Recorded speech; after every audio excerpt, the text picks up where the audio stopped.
Good evening. I would like to call this regular meeting of the Board of Education to order. The next regular Board of Education meeting is on Tuesday, October 8th at 7:30 p.m. in the board meeting room.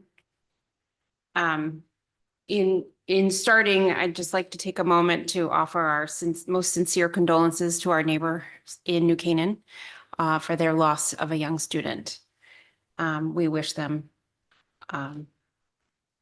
some peace as they navigate the coming days. Alan will talk a little bit more about the district's work in that area for our students and our neighbors. Beyond that, I don't have any additional remarks this evening, so I will move to public comment. Good evening. If anybody in person would like to participate in public comment, please come up to the podium and wait for the chair to recognize you. Please state your name and address for the record, and you will have up to 3 minutes to comment. Please note the time with the chair. If anybody online would like to participate, please use the raised hand icon. We have no raised hands at this time. Okay, thank you. With that, I'll move to the superintendent's report. Dr. Adley. Good evening, everyone. Special welcome this morning, or today, sorry, to Amanda Witzel from the National School Climate Centre. Thank you for being with us, Amanda. As the Madam Chair has shared, we extend our condolences to our colleagues, friends, staff, family members, and our neighbours in New Canaan on the tragic loss of their high school student. I would like to thank our own staff at the high school. When these things happen, the borders are just that, a border of a town. It's a local region. It impacts all of us. We've experienced a lot of loss during this time, and our own students have felt this. And I'd like to thank our Director of Mental Health, Dr. Dad, and also under the leadership of Alan Dunn, the high school staff in particular for reaching out, providing services to our young people at the high school, which will be ongoing, and particularly to the hockey community. We extend our condolences to our kids and also to the New Canaan community. We will continue to reach out. We will also continue to provide services and opportunities to heal with our own students. So thank you. We're continuing to work closely. There's no easy transition from that topic. We continue to work closely with the local police department on any reports that we have received regarding vehicles that have stopped, and talk to kids either on the way in or the way home from school. From a board perspective, the Cape Caps Convention, just want to remind you, it's 15th through the 18th.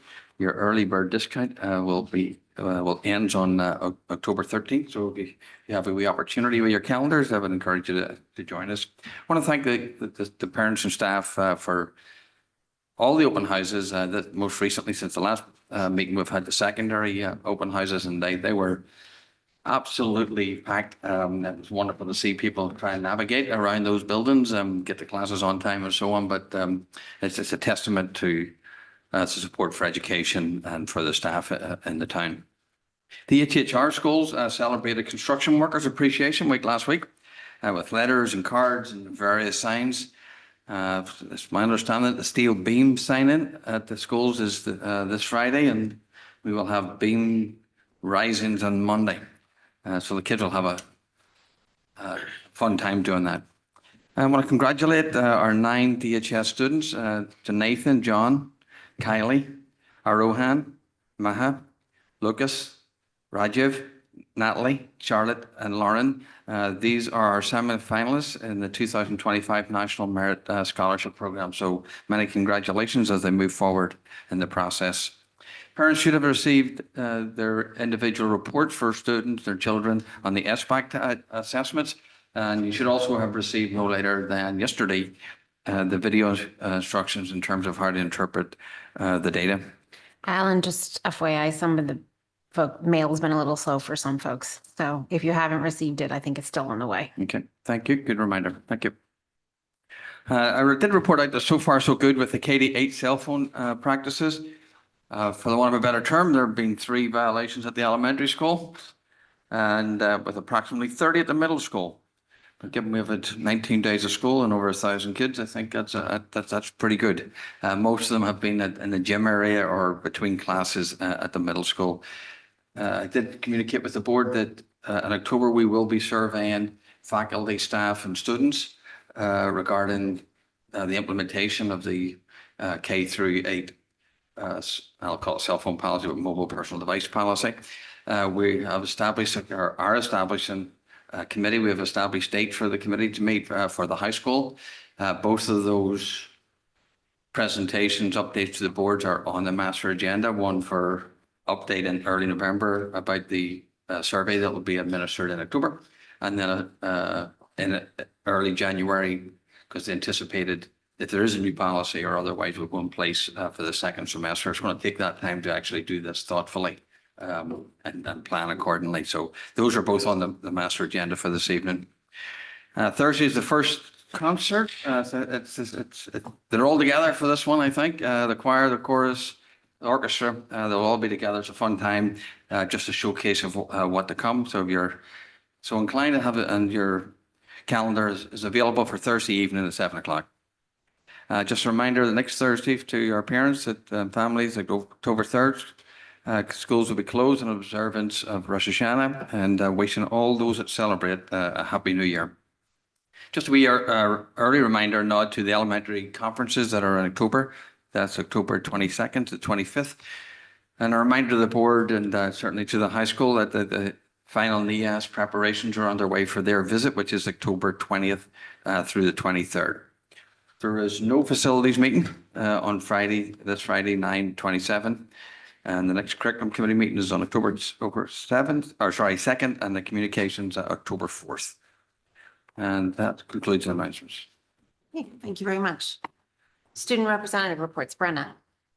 Good evening. It's so hard to believe that we're almost nearing that halfway point of the first quarter. It's really flown by, I must say, for a DHS community. We recently just celebrated our very successful open house for both the middle school and the high school, as well as our field hockey team and football team, who've had an outstanding record this season. And again, a big shout out to all of our fall sports teams. And as Dr. Adley mentioned, this Thursday night will be our official DHS musical fall all ensemble concert. We've got, not to spoil the program, but we've got everything from a barbershop quartet to our wind ensemble to our concert and chamber orchestra and our jazz band. So it's going to be a really special event. And unlike many other musical performances, a very short event. So we invite all to come, and all are welcome as usual in this great celebration of all that our district has to offer for us. Thank you, Brenna. Okay, approval of the minutes. May I have a motion to approve the minutes of the regular meeting held on September 10th, 2024? That is Sarah, seconded by Julie. All those in favor? That is unanimous. Thank you. Board committee reports. Now that we have John. Last Thursday, we met on the finance committee.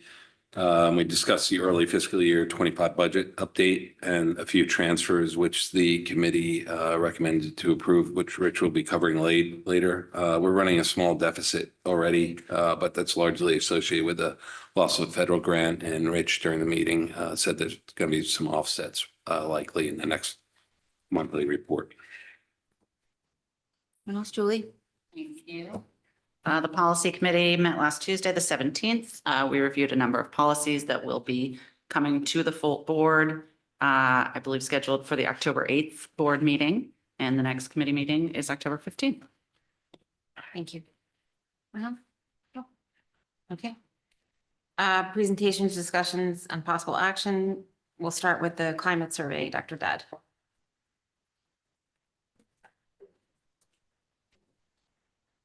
Good evening. On behalf of the administrative team, I know Dr. Adley just welcomed Amanda, but I would also like to extend a welcome to Amanda Weitzel, who's going to share with us some of the preliminary results from the school climate survey. Amanda is currently Director of Survey Operations with the National School Climate Center, and I have to say she has been, from the onset, incredibly responsive to any of our questions, support, insight that she has from a decade or so experience in this field. So I appreciate you being here. And I realize that all of you have received a memo that accompanies the presentation, so I'm just going to summarize that memo with a couple of highlights. Just for the context of the school climate survey, in July of 2023, there was a state general statute that updated previous legislation regarding the administration of the school climate survey.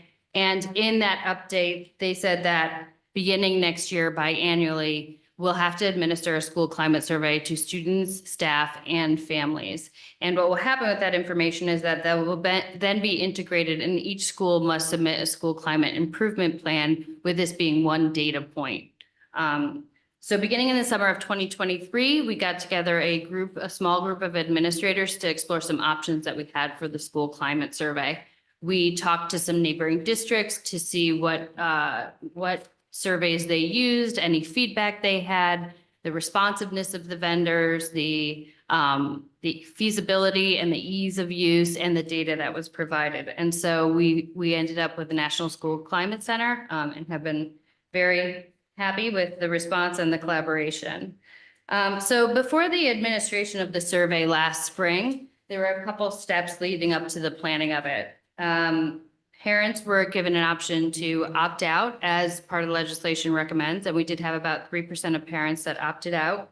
We also provided opportunity for teachers to have a little bit of information about how to administer the test. The test itself, the survey took about 20 minutes, a little bit longer for some of our younger kids, but we gave them some materials, some opportunities for consultation about how to administer the digital version of the assessment.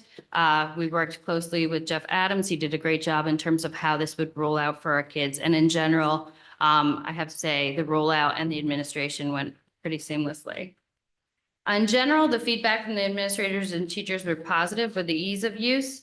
Again, like I mentioned, the younger kids needed a little bit more time, and they needed a little bit of clarification on some of the language or how to use the Likert scale. So we aggregated some of that feedback, and we'll be working with the teachers on that. So this is really, we've gotten the data. The next steps include, we did a preliminary data dive in our administrative retreat in June, where we broke up into small groups and just started to look at the general data. The data is very nuanced. You can go in by school, you can go in by grade level. When you're looking at staff, you can go in by years of teaching experience. So the next steps are that as every school climate team convenes, they're going to do a deeper dive into their specific school data. From there, they will create a school climate improvement plan that has to be submitted to myself by December 31st. So that's kind of where we are. They're in the process. I know at least one team has already met, and they've talked about focusing on things like being an upstander versus a bystander, not only based on some of the data, but just based on other pieces of data, whether that's student feedback, teacher feedback. And then in the spring, we will give the survey again, and we will reassess, and then we'll continue that process of assessing, reevaluating, and looking at progress that we've made. So I'm going to turn it over to Amanda to share some of the data, and at the end, we will be happy to take any questions.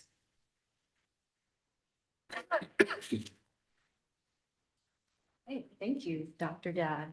Can everybody hear me okay? Great. So yeah, like just mentioned, I'm here to give some preliminary findings to the district data of the Comprehensive School Climate Inventory, or CSCI. Before I do that, I do want to give a little bit of background about the National School Climate Center, just to contextualize a little bit about some of the work that we do. We are a nonprofit organization founded out of Columbia University in 1996. We work with schools nationally and a bit globally as well to really create safe and supportive learning environments for students, staff, and families by way of providing technical assistance, support, school climate measurement, research and evaluation, and policy advocacy. A few things about our organization. We are research driven, and I'll get into the research-based tool in just a moment, but it is field tested, valid, and reliable, our CSCI. And it's really focused on the student experience. We've administered the CSCI to about 2.3 million students, staff, and families since 2007. And we do engage with the entire school community, as those are the key stakeholders. So students, staff, and families learning what their perceptions are. We also have an ongoing relationship with Special Olympics Unified Champion Schools. We've worked with them collaborating over research projects and what does school climate look like in terms of social inclusion and developing social inclusion measurement tools. We provide personalized technical support to schools and districts. So really from the beginning of survey administration in terms of outreach, how can we get as much voice as possible, all the way through the reporting phase and board presentations. Like I mentioned, we are a nonprofit organization. We have about 30 years experience providing research-based school climate measurement and school climate improvements. We've also trained state leaders through school climate leadership and improvements overall as well. Okay, so a bit of an overview about today. I do want to go into a little bit about our approach to school climate. I'll give you a bit of background about the CSCI itself. I'll go into those results and then I'll talk through some recommendations and next steps that we would recommend. So starting out with our approach, before we dive into that, starting out with the definition of school climate and how we define it is the school climate is the quality and character of school life. So it's based on student, staff, and family perceptions of norms, goals, values, relationships, teaching and learning practices, and organizational structures. And what a positive school climate is, it's when students, staff, and families all have access to emotional and physical safety, high expectations for teaching and learning, those caring relationships, and multiple pathways to participate and connect in school life. Okay. So here are our 5 domains. Within those 5 domains are our dimensions, 14 dimensions, and we'll be going over those scores in just a few slides. But I want to set a little bit of a framework here. So we have those 5 domains, and those are safety, teaching and learning. You can see those dimensions underneath them. Interpersonal relationships, the institutional environment, and the last domain is for staff only, which is measuring administration and leadership and collective efficacy. So like I said, we'll go into those scores in just a moment. A little bit of background about the Comprehensive School Climate Inventory, or again, CSCI. So like I stated, the CSCI has been administered to 2.3 million students, staff, and families. It is confidential and anonymous, so we're not asking any email addresses, student IDs, and it is administered to students, staff, and families. It was really developed as a holistic tool to gain those perceptions from the 3 school community members across those 14 dimensions. It is research developed, and I'll go into some of that in a few slides coming up, but really the goal of it is to provide each school a report. What are some of the strengths and areas for improvement? How can you look at the detailed demographic information to disaggregate by different subgroups that are available? Okay, this next slide talks through the research-based CSCI. It's been rigorously validated tool to accurately assess overall school climate. So its domains, its dimensions, its items have been used decades worth of theoretical and empirical research that accurately measure those critical aspects of those 5 domains I had just mentioned. The items developed have been developed and refined throughout the years, including cognitive interviews, focus groups, factor analyses, Cronbach alphas, and test-retest reliability assessments. It consistently yields those results over time and across educational settings. There's also been conformatory factor analyses across those 12 dimensions for students and families and those 14 dimensions for staff. And it's also been, independent scholars have also found it to be valid and reliable as well. Oops. All right, a little bit more about our specific reach. So I had mentioned how many times the CSCI has been administered. Since 2001, we've worked with 25 districts in the tri-state area.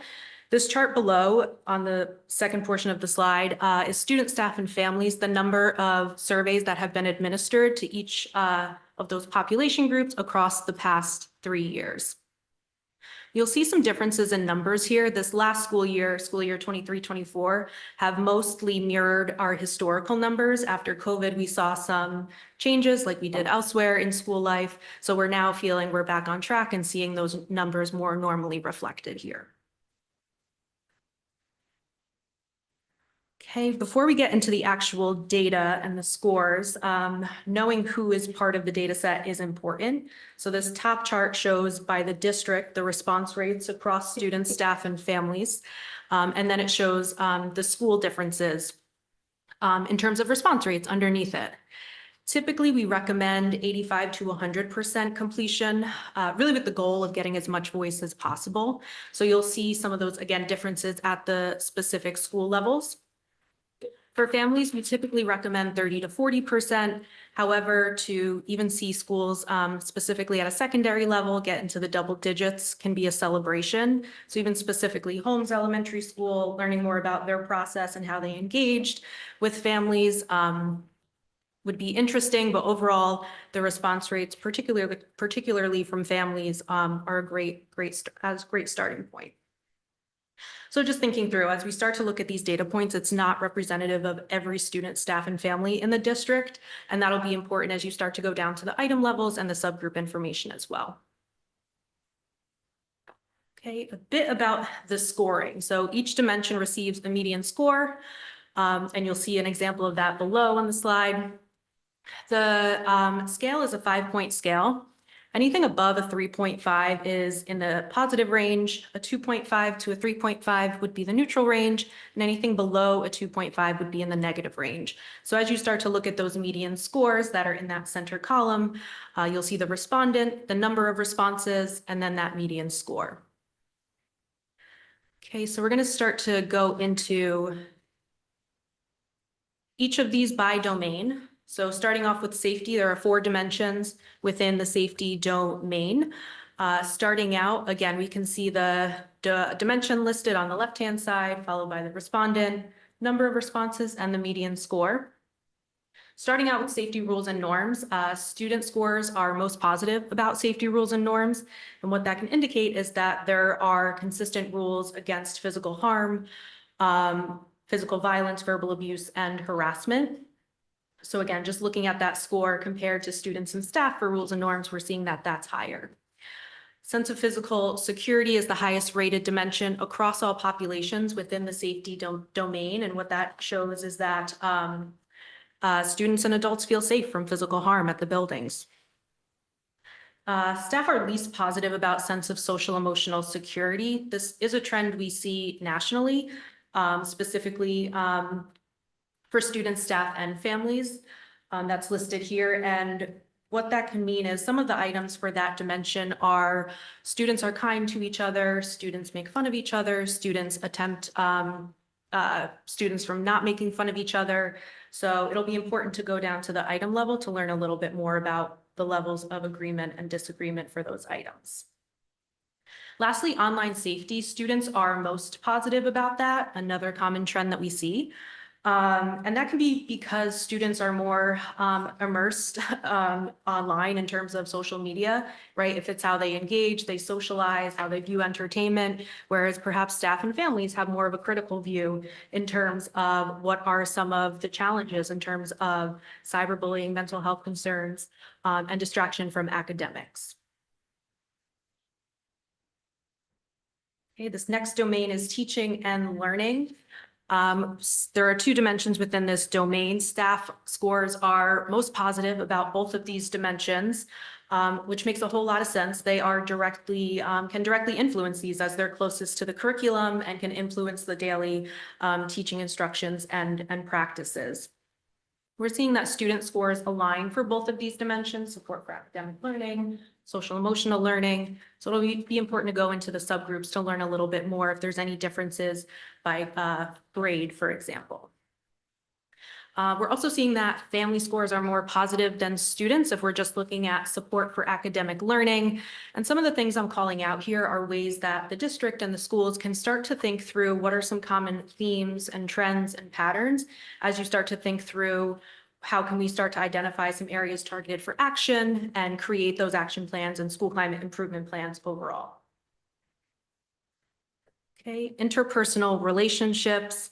Right away, I want to call out teacher-student relationships. On a 5-point scale, staff give it a 4.8, which can indicate that staff feel there's supportive and caring relationships between adults and students. Again, these are the things you want to start thinking about as where can you really leverage your strengths? If there's good relationships in the buildings, how can you build off of that when you're, again, looking for those areas to improve upon?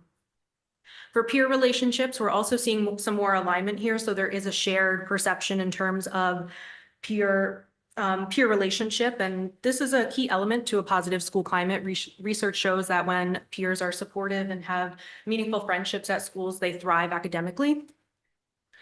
And then respect for diversity, we're seeing that these are all in the positive range, again, above that 3.5, which means there is respect for individual differences and that those differences are welcomed. Okay. Institutional environment, the three dimensions that are listed here. Family scores are most positive about physical surroundings. And what that dimension measures is how well resourced is the school? Is it clean? Is there up-to-date technology? Are there supplies available? School connectedness, also, again, these are all in the positive range. Again, remembering that 3.5 and above is that positive range. Again, indicating that the schools are welcoming places and really there's a sense of pride and cultivates belonging. The last dimension that is listed here, social inclusion. This is the scale that's been developed with Special Olympics. We're seeing that staff are most positive here. And that's also on trend, similar to those teaching and learning practices. If they are able to directly influence and encourage students of all abilities to develop friendships, their scores can be a bit higher. And that's what we're seeing here. And this dimension particularly measures how students with different abilities are accepted and treated throughout school life, in school life. Okay. Leadership and efficacy.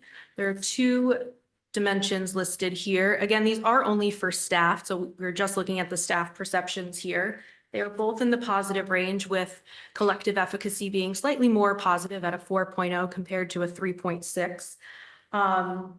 And this talks about staff working effectively together, learning together in their supportive working environments. It's particularly important to view these dimensions by subgroup to learn differences by role, years experience at a particular school, as each of those components can have unique experiences with school life. Okay, and in terms of what's next, I know we just have a short amount of time with the data, but really unpacking the district results as well as the school level results, which I know some of them have started to do, and really start to focus on some of those common themes that are noted in this PowerPoint. And then thinking through other district and school level data, specifically data that you're consistently collecting already. So for example, attendance, graduation rates, disciplinary data, to really tell the full picture with all of the data that you have.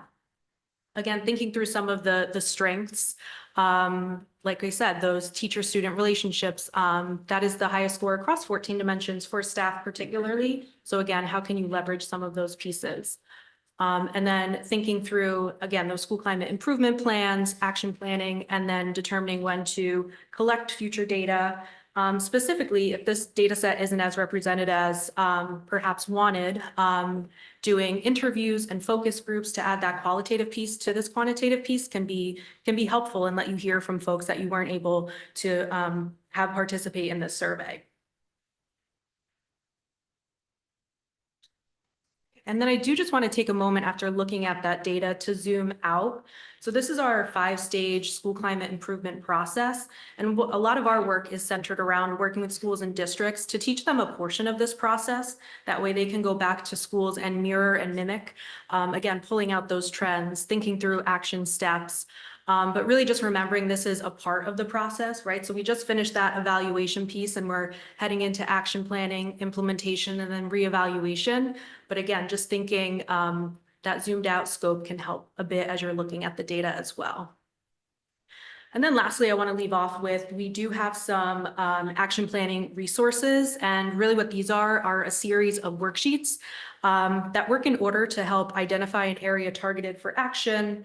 How can you prioritize some of those actions, right? So what's something more immediate that you can do? What's something a bit more long-term that you need some planning around? And then we have some action planning templates as well.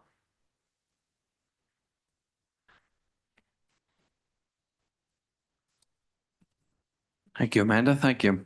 I'm sure I don't know if Dr. Dad or Amy has anything else to add to that, or do you want to open up for questions? I think this is exciting to look through the data. I think when we started it in June, there's so many different ways to look at the data. And I think it's one of our tools to continue to look at, how we're creating a conducive environment for all of our students. And I appreciate Amanda's assistance with that. Happy to take any questions. All right, I'll open it up to the board. Thank you all. Does anybody have any questions? Sarah? I have a bunch of questions. Thank you for this. It's a really helpful to understand what this was. Dr. Dad, can you remind us who's on the individual school climate teams? Like, who does that consist of? So there's a teacher representative, there is administration, there's a parent representative. There's also a student, depending on the age, and we might have the student join for part and then come out. So it's a range of teachers and other paraprofessionals. It's a wide range. Thank you. And I guess one of my big questions is when you go into this data, I would think it would be really interesting to drill down into the individual schools to see the differences of, how that works. But I'm also kind of wary of that in a way. I'm just thinking, and I'm not calling anybody out at all, but if one school's their leadership team falls short, versus another school, how do you handle that? And how do you do that in a way that is effective and positive in terms of, the Smith school is horrible. How do you handle that? So I go to the school climate meetings in each building, not every time, but I introduced what the school climate survey was when we were first going to do that. I've also gone to the climate meetings to talk about some of the data. And then twice a year, we also bring together, there's a school climate specialist meeting, which it consists of all the administrators from across the buildings, where we go through what's the structure of your climate plan, what does it need to look like? So having the more ongoing, at least at a minimum twice a year, bringing everyone together so that there's consistency among the buildings, I think is important. And that's something we do every year. And I also think it would be important to do elementary and secondary and separate those out too, because those are very different experiences. Sorry, I interrupted. No, you didn't. I just wanted to mention that it's important. I think I appreciate the question, because underlying the question is the idea of transparency of feedback. And also a wee bit of vulnerability. And it's important that as a board, the board functions in that capacity, the senior administration functions in the capacity of trying to understand the data, working with it, not using any of the data in what could be a detrimental way, really. It's just important that if we're going to be vulnerable and be open about it, that we embrace it in that way as a learning process for both the staff, the administration, the kids, and our families. Julie? Thank you. Thanks for the presentation and for being here tonight. Do we do this every year or every other year? So it's going to be every other year starting next year. Okay, but we're doing it again this Yes. spring, you mentioned. Okay. And do we now engage in some sort of effort to try to drive more responses so that we get more faculty, staff, and families to participate? Yeah. Okay. That sounds great. And then my third question for the moment is what comes back to us next at the board level of these next steps? When do we engage again? Because I want to make sure that if I have any other questions or comments, that they're in the right scope. Yeah, I'm happy to include it. I don't know when my next update is, but I know that when I do an update, I can give an overview of some of the school improvement plans. And each school, once the improvement plan is, it's also going to be available online on part of their website as well. So I can include it in my next update after, I'll get everything by December 31st. So by then we'll have the actual concrete steps for what their school improvement plan is at that point. And I'm happy to give an update whenever I meet and give that as part of the update. Thank you. Yeah.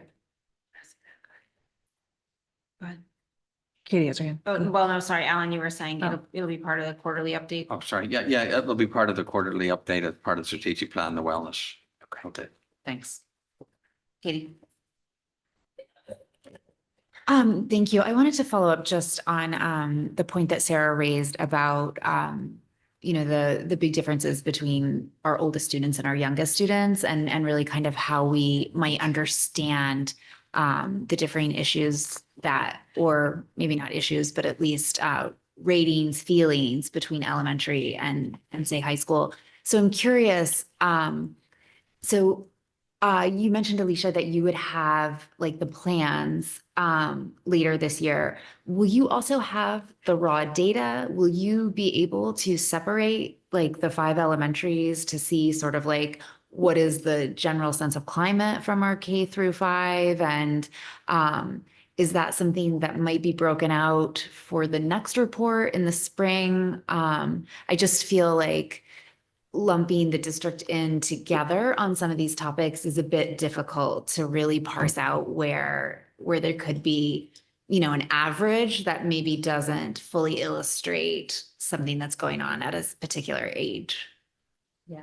I don't know if you want Yeah, to check. Yeah, right. We are looking at district views and you make a great point. When you get down to the school level, particularly the primary versus secondary, you're going to be able to see more nuance there, which is why we encourage the school climate improvement plans that are happening now. So there is the ability to, aggregate all of the elementaries together and look at the secondaries, or even just a couple of them if there's, a need popping up out of one particular school. So there's that ability to filter by school. Yeah. Sarah? Thank you. So the 3% that opted out, we had heard that there were some families that were uncomfortable because they couldn't see the survey and there was an NDA required to see it. Can you explain that, why that is, and what the thought process behind that? Sure, yeah, that's our standard policy. You go into the mic. Yep, that's our standard policy for folks who are viewing the survey items to sign an NDA. We want to be as transparent as possible, which is why we do make the survey items available. The NDA is required to protect our intellectual property because it's been, the items have been refined and developed over decades just to keep that our proprietary information. And is that standard? If there's another company that does this, do those companies do that as well? Do other companies do Yeah. that as well? I can't say for certainty, specific companies as they have their own set of Right. policies. But yes, we do make the items available upon signature of the Right. NDAs. Thank you. Dave? Thank you. I guess following up to that point, as we think about vendor selection and other people, and we have some time before we're going to rerun the survey, do you see the center taking any steps to improve transparency for parents? In terms of viewing the items, That's right, without an NDA? at this time, an NDA is required. And we continue to do that or have plans to do that for next year. However, I can take your feedback back to our team to review. Thank you. I will just add to that, we did have some people who came in and they looked at the survey and then said, yep, this looks fine, I'm happy to move ahead. So we had both. We had some that came in, signed it, looked at it, and we had some people that opted out beforehand, and we had some that came, previewed the items and said, this is fine, feel free to administer. Robin, then Dennis, I see you there. You're Just after Robin. since the data is being used to create action plans, my question really is about the students, staff, or family that did not complete a survey. And so especially on the student level, high school, basically 50% filled it out, whereas elementary schools generally had much, much higher participation. I'm just curious, if we don't have complete data, is that really going to distort the action plan or the reality of what we might need to do, and how would we improve that in the future? And that also goes for family participation, which was basically 16%, and staff 43%. So I'm just trying to understand kind of what are we missing and how can we improve that going forward? Yeah, and I think that's this being our first time giving it too. There's a lot to learn from that. And I think this is why this is one piece of data. There might also then be follow-up focus groups. We might talk in small groups, whether that's advisory to get additional information. So, and we also, there's great resources with regards to further outreach. So looking at and bringing our administrative team together, this particular school had really high response rate. What strategies did you use that we could generalize to other schools? So I think that it's a piece of it. And we can also then pare down the data to say, not only is it the high school, but let's look at 9th grade, 10th grade, 11th, 12th grade. That helps us say, okay, let's go back in and refocus on the 10th grade to try and get more responses because the window's open for 2 weeks. So I think we can drill down the data and see where there really is gaps where maybe we could focus more of our kind of outreach and follow up. Thank you. Dennis, you're up. Thank you. Question on the improvement plan. You mentioned that each school has to do an improvement plan. And Dr. Dodd, does that go back to you? And then do you need to roll up a comprehensive plan to give to the state? And then does the state check in on said improvement plan? I mean, how does that all work? So the actual submission of the improvement plans doesn't go into effect until next year. We're actually using this year as an opportunity. It's good practice anyways to submit it to me, put together kind of the framework, how we want it to look. And at this point, there isn't a specific point person that the data is identified as who it has to go to. They just say that we have to have it submitted to me as the point person. I think there might be more to come, I would imagine, as it gets closer to next school year. And how do we monitor if our plan is not improving schools? Like, Well, I think going back to, this is one piece of the data. This is why reassessing, right? We'll set a goal. We'll gather more data next time, and this data will become, even though this is the first step, and we're going to use this as part of the process to reevaluate progress. So we're asking the same questions and looking at additional data to see if there's improvement. You're gonna add something? and Go ahead, Dave. Well, I'll just say that all of these outlines of establishing climate committees, who's on the climate committee, what they have to do, that's all delineated in our bullying policy, just for perspective. Go ahead, Dennis, and then Dave. follow-up question. And then my other point is just, are we how, I guess, confident, maybe that's the right word, that, you know, this has been submitted in the first few weeks of school, and how confident are we that this is the true climate of the school, or is the bloom not yet off the rose? And then we'll find that out in the spring. And I guess the follow-up question is, when we do this year on year, when do we plan on participating in, when during the school year will the school climate be administered? So these results were actually taken last spring. So it was a good way into the school year, and we'll continue to give it at the same time every year so that we're looking at the same point in time over years. So it does give some time for kids to settle in and to really get a sense of the climate. So it's not at the beginning of the year, even though the data may be presented out at the beginning of the year. Okay, thank you. Dave. Thank you. I guess this is for Amanda. Alicia just mentioned, you know, a few anecdotal people came in and said it was fine, so that's not much to rely on. But that got me thinking to the point that Robin made, that, you know, we had low participation rates. So you guys have been doing this almost 20 years. Like, how do you guys think about self-selection bias and manage for low sample sizes, and how do you work that into your results? Sure, right. So when we're looking at this data, right, specifically the parent pieces aren't generalizable to the entire school district. So that's when it'll be important to look at some of the subgroup information. Even for staff, some of the buildings had about half participation. So you can look at staff by role, which, for example, would be administrator, educator, paraprofessional, support staff. So you can see the number of people that responded to that particular demographic, and then see the median score alongside that as well. So if you're seeing that not a lot of educators were answering, that isn't your full staff. And so the takeaway from that, aside from the data and seeing the low median participation rate, would be in a comment, or how would you actually note that or make, provide further information or follow up? Sure, for the low participation rate. Yeah. Yeah, we would encourage, like Dr. Dad was saying, to get more information in terms of the qualitative piece from folks that are underrepresented, that doesn't mirror your actual group of school folks, to gain more information, along with not only using this data set, but again, thinking through other data sets, and even other programs, initiatives that are being tracked and managed for progress as well. So really combining data sets to get the full picture. Thank you. John?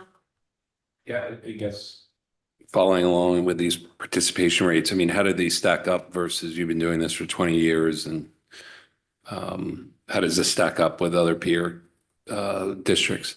Sure, yeah. So like I said, for students and staff, again, with the goal being as much voice as possible, 85 to 100%.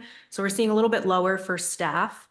For families, like Dr. Dad was saying too, Holmes Elementary School, if we can learn what their outreach strategies were, and perhaps replicate them among the other elementary schools, the secondary groups, that can help engage with families as well. And then I guess I asked the administration, you look at these participation rates and there was some concern voiced about the NDA and the ability and not to look at their survey in the privacy of their own home. Do the participation rates worry you? And do we lose efficacy of this whole exercise with, I mean, a 15% family participation rate is pretty dismal in my mind. The family responses that we're seeing are actually pretty standard with other schools and districts we work with. It's really a challenge for a lot of the schools that we work with to engage with that particular population. We do have some supports in terms of outreach strategies and other supports we can offer to think through what some of the barriers are right now and what are some potential solutions and how we can support that process. So Alicia, could you follow up with your take on it as well? I know this is the first year, but I think there's part of that. It's the Okay. first year. I know sometimes too, there's a benefit to having a set time to do it. Even with some of our staff, we found that when there was a faculty meeting or when there was a set time to do it, that helps. I think that's more of a challenge for families. And we'll continue to do the outreach and identify and maybe, leave that period open. We might look at we opened it up right after a break, maybe, look at the timing of it as well. And I think also once we are able to in our, share what some of the data is, I think it also helps kind of demystify what some of the content is a little bit more, which I think could be helpful. So I think we'll have some strategies. I will say this is pretty consistent. I know even in my home district with what the parent rate is, I think part of it is the context of families are busy and it's difficult to find that time. So I think there's multiple ways of looking at how we can, get the information out more. okay, thank you. Mm-hmm. Brenna? I think addressing the low participation rates from a student's perspective is purely logistical. In our experience, it was administered at a time in the day where it was, presented as optional, and we had it in a 26-minute period, and it was this extremely long, extremely introspective survey. And when given a choice between that and studying for the test in 10 minutes, I feel like it's pretty obvious which way most students are going to lean. So I think in terms of upping those participation rates, I agree with what Dr. Dad is saying in terms of setting aside a specific, not only a longer block, but a more prominent block of the day. Maybe we could do an extended advisory schedule or something like that. Additionally, I'm wondering if we can supplement the survey with some sort of opportunity for commentary or free response, and also a way that participants can select like their greatest area of concern. And I think that'll really streamline where we need to prioritize all of our efforts and what areas we need to focus on. And it'll additionally, prompt more feedback that, we're always looking for as a district, but we might not be getting as much as we need to because, for a lot of folks, it's so hard to bring something up. But when they're prompted, when families are prompted, when students are prompted, what is your greatest area of concern? And what can we do to help with that? So I'm just wondering if we can create an additional material that'll go with the survey. First of all, I really appreciate your insight. That's so helpful because we have not yet come back and talked with the students. So I think hearing student voice is so important. And I think that's something we contemplated. There is an opportunity to add a question and, we have to think about the best way, whether it's, separate from that, so we can dive a little bit deeper. Here's the structured survey and here's some additional questions as more of like an addendum to the structured survey. I think that might give us an opportunity to hear from more students in their own words too. So I think that's something when we're looking at, that might also be a focus group. We might pull together some kids and have some conversations as well. So I appreciate that feedback. I think this would be great conversation as we go back to that school climate committee and there's students on there too to brainstorm some ideas. So thank you. Robin, then Julie, then I think Katie, and then I'm gonna go.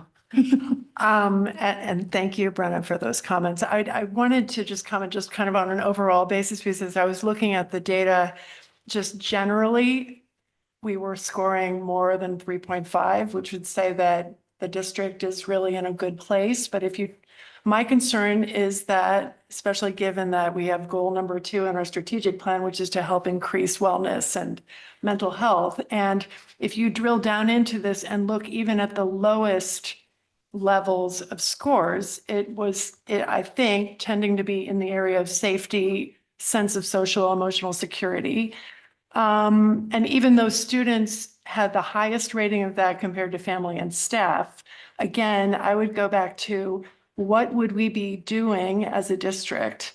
Because my fear is that are we missing something that's not really coming through? And we could kind of say, well, we can just rest on our laurels because we got more than 3.5 on almost all of these barometers. But I think we need to kind of figure out, is there something that we didn't ask questions about, for instance, or are there areas within sense of social emotional security that we need to drill into deeper to help the students? And that kind of gets to, I think, Brenna's kind of point where, and free response is very hard to analyze because you can't really accumulate the data. But given that we have goals of trying to improve in this area and serve our students better and our families, that would be the one thing that I would love to kind of see some more action steps to think about how could we do this potentially better so we make sure that we're getting what we need to help serve our students. Do you have a response to that, Alicia? I agree. I think there's a balance of we want to use this data. We're taking the time to gather it and really, even if it's just to shine a light and here's something we want to look at more, and it's a jumping off point, I think using that data and saying, just because we meet that benchmark doesn't mean, okay, therefore we're done. We have the opportunity to look a little deeper. And I agree. I think that that's really the intent of the data too. I agree. I mean, the data, the ability to look into it is really excellent. And I was just trying to kind of look into it, like, are we missing something? And as part of the action plans, I just think it would be interesting. And again, going into the lower grades versus the higher grades and kind of, hopefully, as you drill deeper, you might kind of see where we might have some other areas for improvement too. Julie. Thank you. In the interest of using the data and also encouraging more participation in the future, as people are sorting through the data on a building level, maybe it's worth looking for some kernels of information that might be used when you communicate next year, asking people to participate. These are the kinds of things we're able to glean from this research. We'd love to know more. We'd love to have your input on it. I was also just going to suggest short and sweet reminders to get people. I just did a quick check in my inbox and I had really only full page explanations of what the survey was and how to do it. And by the time I finished reading that, I probably felt like I didn't have time to do the survey at that point. And I mean that just as a way to suggest a better, some better reminders next time so that people hopefully will respond. Thank you. Katie. Just a quick question on how you handled parents who have multiple children in the district. I'm just, as we're talking about participation rates, I know I got the survey from 2 different building principals and I could definitely not be remembering clearly, but I wasn't quite sure like what the what the expected response was from me, that I would fill them out as they were specific to that child in that building. If, is this participation rate counted by an email address or by a parent, two parents of every individual child? So if you could just clarify how you kind of calculated that percentage rate, I think that could be helpful as well. Yeah, we received a number of students, staff, and families from each building. So that's really just, and then number of responses over that denominator pops out that percentage that's there. In terms of having two separate surveys, ideally, we recommend filling out a survey for each building, as each child can have a very different experience. Whereas if you only filled out the one, your voice would only be represented in that specific data set. So it's also possible that you heard from a higher percentages of families, but they might have they might have thought that one survey was sort of a collective response, right? That's a possibility for the rates. In terms of communication.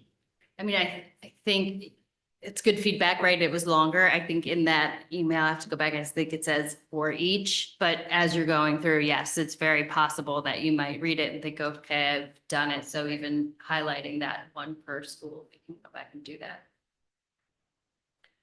My turn. I was curious to know, given how many surveys you do administer in other places, was there anything in our set of responses that stuck out to you as being different from what you typically see? Sure. So looking at the district data, it is pretty on trend for what we see with other schools and districts we work with nationally. Like we've mentioned a few times tonight, looking at the specific school buildings to understand some of the nuances in terms of different perceptions across subgroups will be important, as that's where you're going to see more of the differences in terms of scores. So there isn't anything though that stuck out? No, not for this presentation, correct. Okay. And then in terms of, I understand that sort of the NDA intellectual propriety side of it, but then the other sort of inverse side of that is personal data and how people feel about their personal data being used, whether it's a faculty member that says, I'm one of 32 administrators and I don't want you to know whether or not I responded because there's not very many of us, or a parent who doesn't want to answer on behalf of their family, or a child who doesn't want to answer. What can you talk a little bit more about how you handle personal privacy and the perception of personal privacy? Sure. Yeah, so there aren't any, like I said, identifiable data on the survey. We also, if there's any subgroups that are less than 10, we don't report out on that category specifically for anonymity purposes. Those responses are subsumed up into the entire report, but there isn't a subgroup chart breakdown of what those, for example, to fifth grade math teachers, their perceptions are across those 14 dimensions. So again, less than 10 aren't responded or aren't reported rather. Also, if there is any item or demographic that staff or family aren't interested in responding to, they can skip over that and freely move throughout the survey as well. Alicia, did that come up at all in conversations you've had around the district? It has not. Like I said, we're just, getting into the data and sharing it out. I do believe I can go back and look, like there is some reference to that, the measures that are taken to make sure that it remains anonymous and small. I know even with the teachers, I reported out that if it's a small subgroup, that it won't be reported out to protect anonymity. But we may hear that that is a factor as we think about outreach in terms of increasing response rates. That might be. Okay, thank you. Who's next? Sarah. Building off of Robin's point of potentially missing something in the social emotional world, is there any potential interplay between the Thriving Youth Survey? I know that that's a different, it's more drug, alcohol, mental health based, but is there any chance to, overlay the data sets and see, I don't know, just curious about that. Yeah, I think that this is a great opportunity to look at multiple data sets. Like when we talk about the convergence of data or discrepancies, I think this provides that opportunity. I know, for example, one of the things we looked at was, there's security and there's online related issues. And as they're getting ready to do Thriving Youth Survey, they've also added some questions around online safety. And so I think they can feed into each other to guide the questions too that we might ask. So I do think that's another data point that we have. It doesn't go down as low and you only get the perspective, not only, you get much more student perspective without necessarily the collateral family and staff perspective. So I think it's a cohesive data set to look at. Just on that topic, just for complete clarity, after this year, it would be the intention that the climate survey and the Thriving Youth survey would be in alternate years.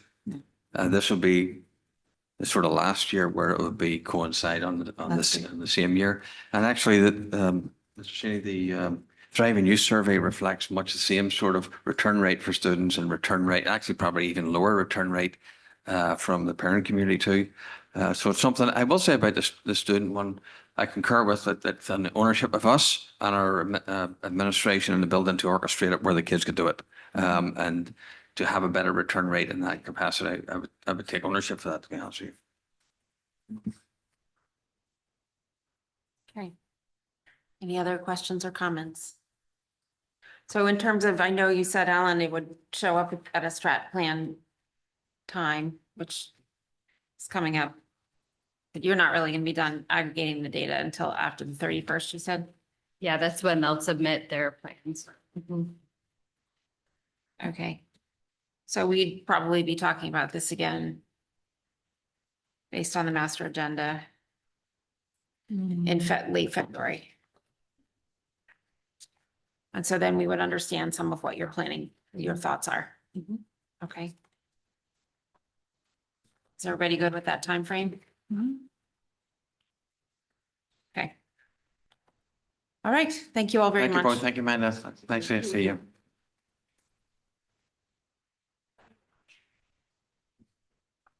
Okay, discussion on July, August 2024 financial report and possible action on proposed budget transfers.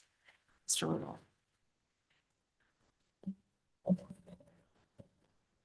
Let's go to the next slide.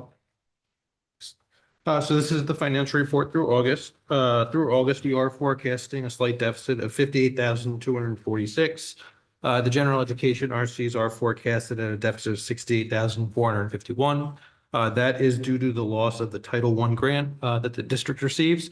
The Title I grant is based on a 2% threshold for age eligible children between the ages of 5 and 17 within the community, not necessarily the school district. So 2% within the town, and we fell to 1.5%. Going to the next slide. Salaries are forecasted at a positive 75,685. Turnover did fall short by 88,425. We did mention at the finance committee meeting that next month you'll see this extinguished as the savings from the new paraprofessional contract will more than extinguish that deficit. Salary savings, which is new this year, is a deficit of just under $16,000. We did also mention that this is, given that this is a new account, we shouldn't expect to extinguish this deficit right as the school year starts. If we recall from last year, salary savings did materialize over a course of the entire school year. Long-term substitutes is a deficit of 38,000. We do have salary savings in the new custodial schedule of over 14,000. The Title I funding did cover a portion of an interventionist, and so that is a deficit of 62,000. As I mentioned, the new salary schedule for paraprofessionals has saved 153,000. Elementary intramurals are only running at homes, so that's a savings of 8,000. We have an LPN position that's not being filled as the students no longer in the district. And then we have some unfilled positions for OTs and SLPs. On the next slide, operating expenses are forecasted at a deficit of 281,500. This is primarily due to out-of-district tuition, which is a deficit of $160,000. Contracted OT, which is a deficit of 38,000, and that's because at the time we have not filled all our district OT positions. Professional development and resource materials are a deficit combined of about 63,000. And again, that's due to the loss of Title I funding. If we move to fixed expenses are a positive 147,568. We have insurance savings from the unfilled LPN position, monthly premium savings for vacant positions such as the OTs, SLP, groundskeeper, and painter. That's about 48,000. And then we have savings in payroll taxes of 22,000. And that's due largely to the savings of the new salary schedule for the paraprofessionals and custodial contracts. Moving forward, we do have 3 transfers for consideration of the board for approval. The first is for $160,000 to cover that out-of-district tuition expense that we just mentioned. We are recommending taking the funds from the savings and health insurance due to unfilled positions and monthly savings, as well as savings from payroll taxes, out-of-district transportation from ESY, and retirement from 401A vacancies. The second is for $38,000 into long-term substitutes for a leave of absence. And then finally, $35,000 for contracted speech. And again, we are covering district speech position through contracted services. And so we are recommending taking the funds from salary savings from the vacant speech and language therapist, as well as savings from ESY transportation. Okay. Board questions. A reminder that next meeting we'll have a more there's a couple of personnel puts and takes here. We'll have a more comprehensive personnel report the next meeting. Julie. Thank you. Rich, what's the total funding loss with the Title I change? So it's about 150,000. We don't typically spend all $150,000 in the year. We usually carry over about 10 to kind of support that half an interventionist. So about $140,000. Thank you. Robin. I just wanted to ask another question just about the overall turnover, because we talked a little bit about this more in the finance meeting, but 44 people turned over. And I mean, I was just doing a rough calculation. Is that fair to say that that's about a 5.4% annual turnover based on around 800 staff? Because last year, it seems like it was basically half of the level on a percentage basis versus last year. Is For that total correct? staff, it is teachers, we have 480. So you're looking at a little less than 10% for teacher turnover, and then a much smaller percentage for unaffiliated and administrators. But versus prior year. Versus prior year, it is less. So last year, for example, we had close to 80 teachers turnover, almost double the amount that we're at now. We're still higher than we were pre-COVID. Pre-COVID, we kind of ran in the, the high 30s, mid 30s in terms of teacher turnover. So we're closer to that pre-COVID, but slightly higher. Okay, thank you. Anyone else? No? Okay. With that, may I have a motion to approve the August budget transfers? Is August the right month? Yeah. All right, sorry. Robin, seconded by Sarah. All those in favor? That's unanimous.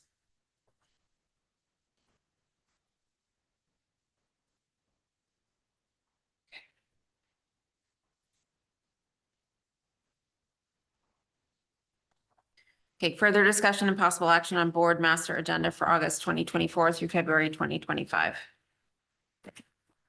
So I kept on the board's suggestions and he added the suggestion we had at the last board meeting, I kept in red, and I also added any new discussions that took place. So some of them that are in there, you can see that they're noted in red on the master agenda. So we do have things like on October 22nd, the update on the middle school and elementary schedules. You'll notice that there's updates from the various committees. If we've already identified what those updates are, in some cases it's K-3 literacy program, in other cases the professional learning communities. Whatever the topic happens to be, if we have already identified that, that is listed in the master agenda. We also have listed on the master agenda for November feedback to the board on how the K-8 mobile personal device is going forward.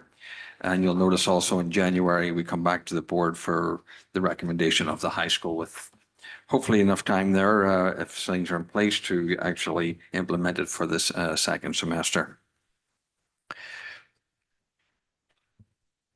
Those are some of the highlights of the additions. So let's start where you just left off, that DHS personal mobile device. We thought that was coming in the fall. You switched it back because can you just walk us through that? Yeah, just as we map it out, there's going to be parents, staff, students, all involved in doing research. I don't want to rush this in terms of the actual process. It's not a matter of getting a couple of people around a room and having a committee meeting and that's what we're going to do. We have to talk to parents, we have to talk to staff members, kids, and do a thorough job on it. So when we mapped out the meetings, that's where it took us to. And it seemed then thereafter, I didn't want to interfere with exams and so on coming up, wouldn't be a good time to implement anything. So the natural place that it fell would be for the second semester. The November date, we did say we would do the survey in October, and so it seems sensible to, we may have to do some focus groups after that or otherwise, but we would bring that recommendation back in November. Dave?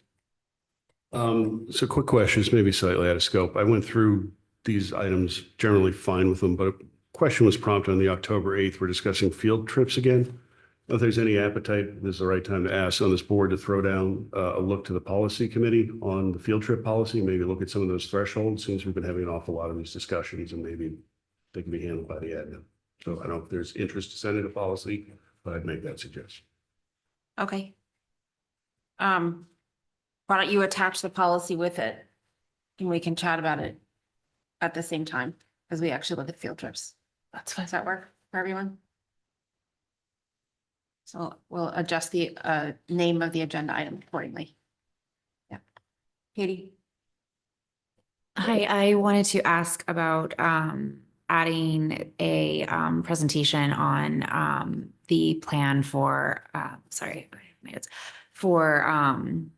the plans for the lunch service surplus and expanding the sustainable kitchen model beyond Oxbridge.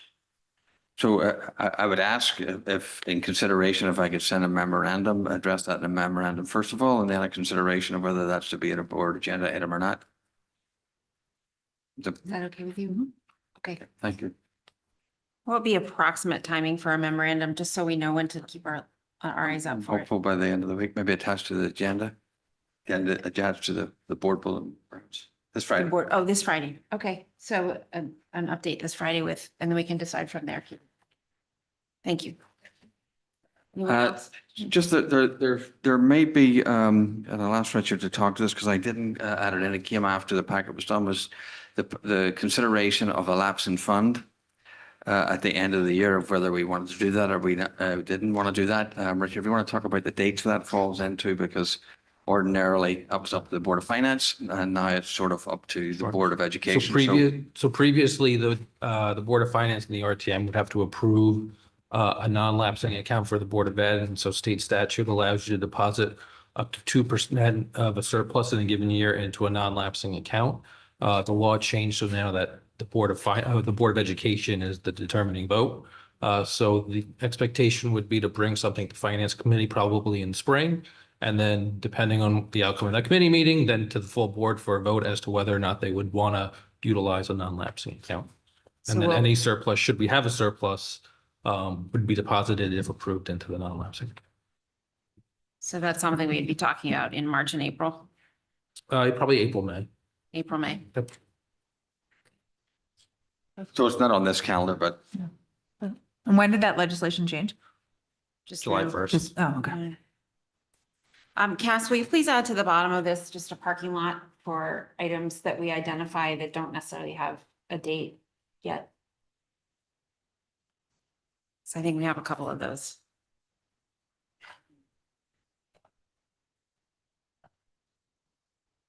Okay, anything else on the master agenda? No? Okay.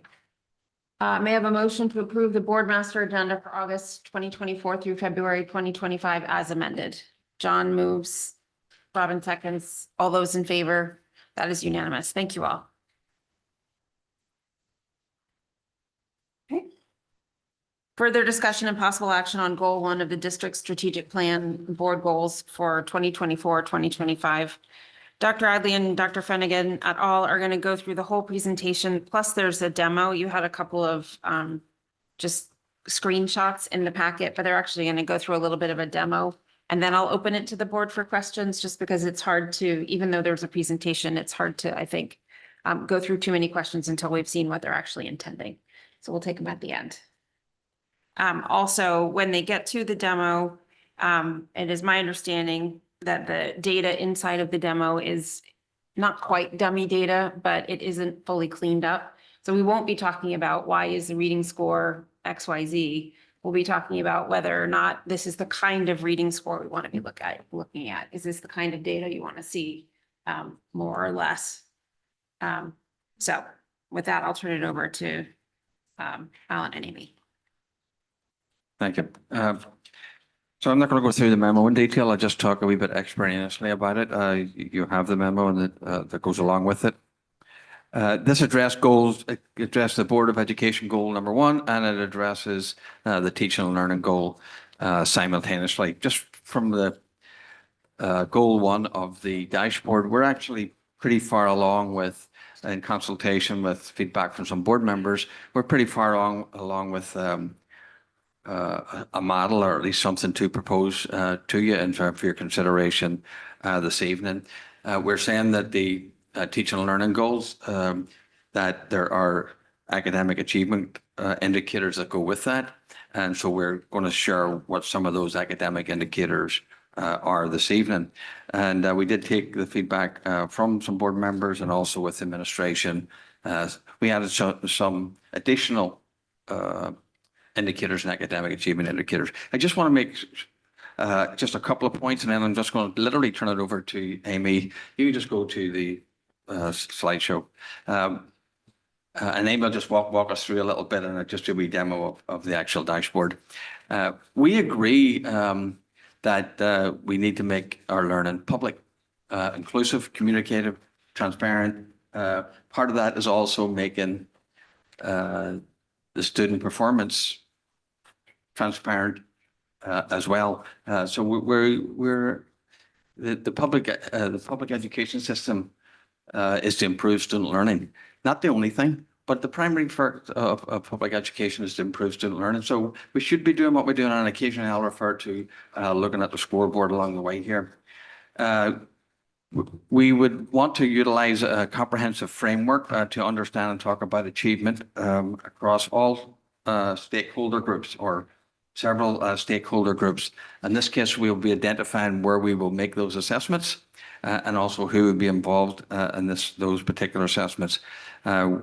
We have identified all student groups and also our high achieving, our high needs students, and our high needs students fundamentally compose of ELL students, free and reduced lunch students, and students receiving special services. That would be one group that's consistent, a group that is measured by the State Department of Education too, and we would be looking at the performance of both groups. Could you just move on to that, the guiding principles, please? Because those are the most important things to me. We agree on embracing transparency and vulnerability. What I mean by vulnerability, well, when we start talking about scores and performance of students, like, it can be very interpretative, conclusions can be drawn from it. Quite frankly, it can be used against people, right? So we just have to be careful when we enter the vulnerability and the transparency of it. We just need to be careful how we use and talk about the data. That's simply it. We just need to be careful how we use and talk about the data together, collectively. Provide comparative data to DERG and state averages. One of the recommendations that we hadn't included was, you may say, well, that should have been, but since we had so much data on the table, one of the feedback was, can we include DERG and state averages? You'll see we haven't included. One of the slides is going to be included in all the slides. This will help us as we build around coherence, and also how we describe and talk about the district, how we describe and talk about student data. I would say less is more. So we have decided our suggestion to you, grade three is a critical indicator of particularly early literacy. Then we're talking about grade 5, grade 8. Those are the achievement levels at the end of each schooling experience. And then grade 11 and grade 12, the performances of the students, and those are how they exit the school system.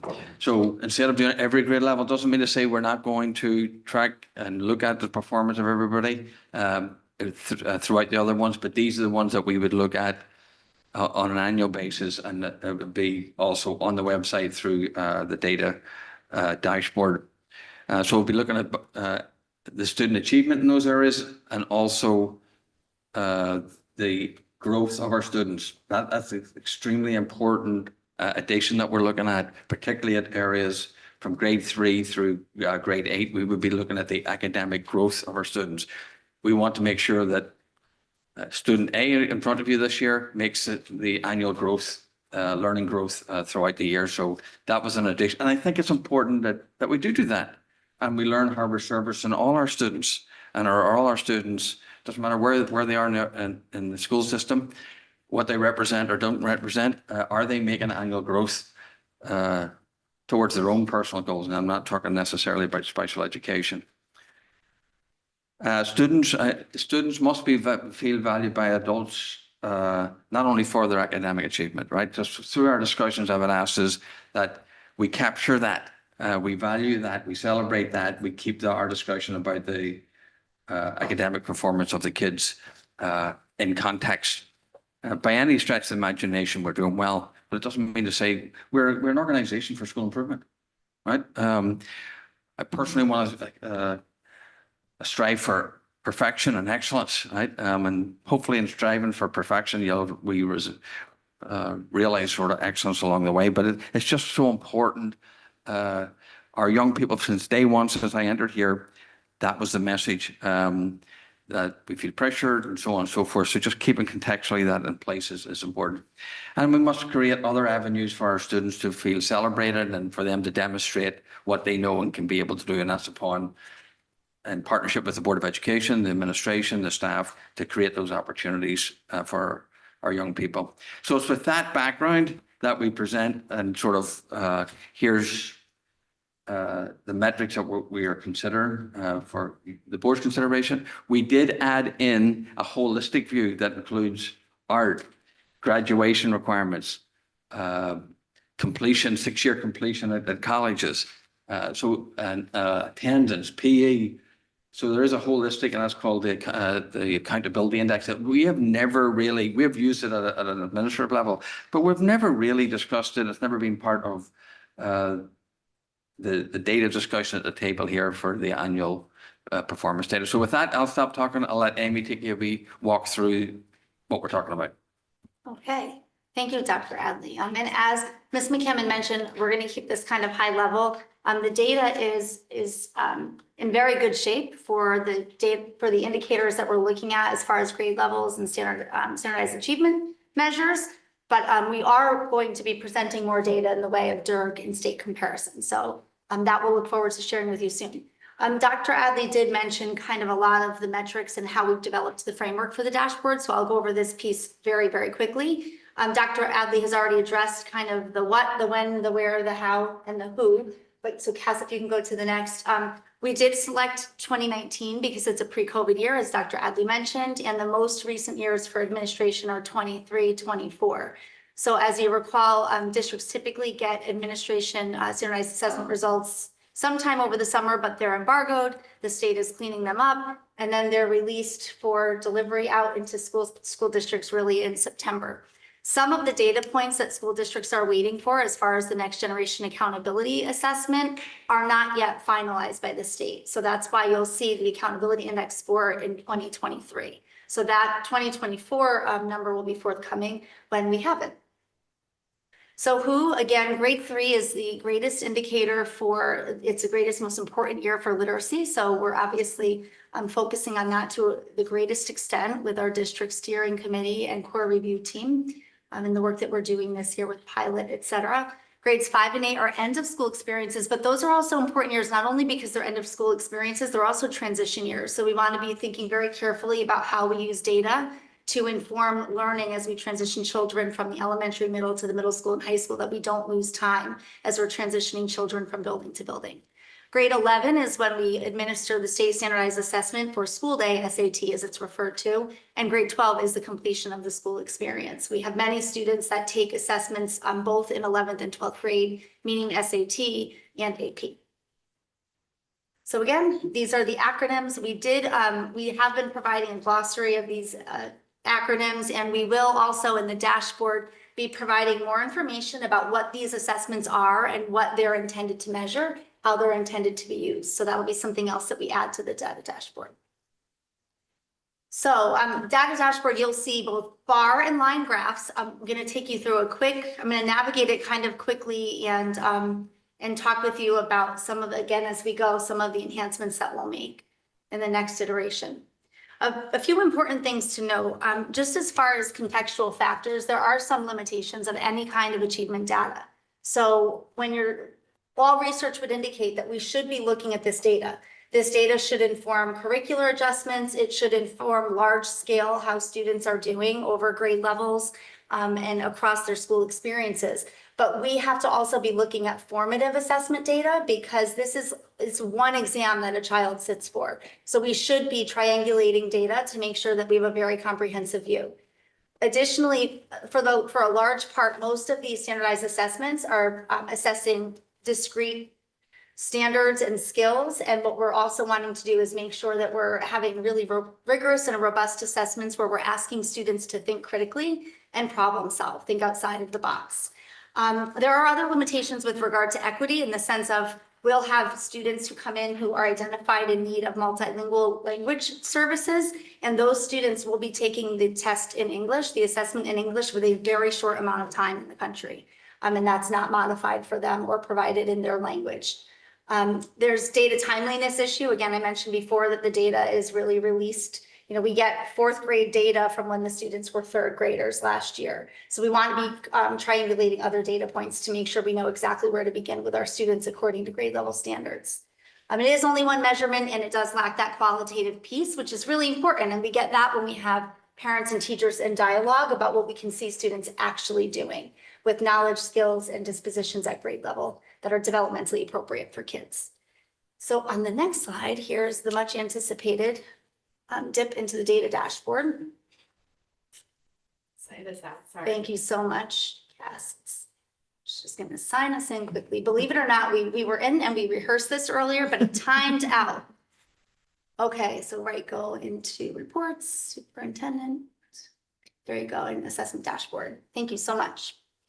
So the first data point that we're looking at in the data dashboard is the Smarter Balanced Assessment. The next iteration will have us be able to click on that, anyone, parents and stakeholders included, be able to click on the Smarter Balanced Assessment to have more information about what is this assessment, what does it measure, and how we could interpret the results.